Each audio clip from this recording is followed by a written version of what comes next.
अरे या काय आज तर सगळी सेम सेम कपडे घालून आलेली ब्रास बँड सारखं नक्की हाय काय. तर विषय असा होता का मी निघलेलो सकाळी स्कार्बो स्टेशन कोपर स्टेशन मग त्यांच्या अंबरनाथ ट्रेन आली त्याच्यानं बसलो. ट्रेनमध्ये बसलो तर मला भेटली सेजल आणि माझी सिनियर खुशी. मग त्यांच्या बरोबर गेलो कॉलेजला आणि आत गेल्यावर मला भेटली प्रिया आणि अदिती. मग त्यांना घेऊन गेलो क्लास अटेंड करायला. वर्गात पोचलो तर बघता सगळी पोरं सेम सेम कपडे घालून आल्या. तर आज होता क्लास आला एक डे म्हणजे सगळे एकेच कलरचं कपडे घालून येवायचं. त्यामुळे आम्ही ठेवली होती ब्लॅक थीम. म्हणून मग सगळी पोरं आलेली कालो कपडे घालून. त्यावेळेला मॅम पण आली आणि लेक्चर चालू झाला.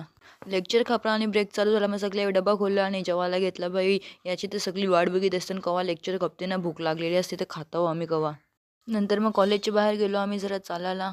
बाहेर आलो तर बघता फायनल इयरच्या पोरांचा फोटोशूट चालू होता आणि क्लास आला एक डे आहे त्याच्यामुळे तर त्यावेळी डायरेक्ट कपडंच छापलेलं.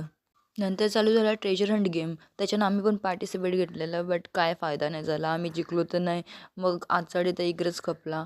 मग आम्ही पण निघलो घरा. चला मग बाय बाय भेटू पुढच्या ब्लॉगमध्ये.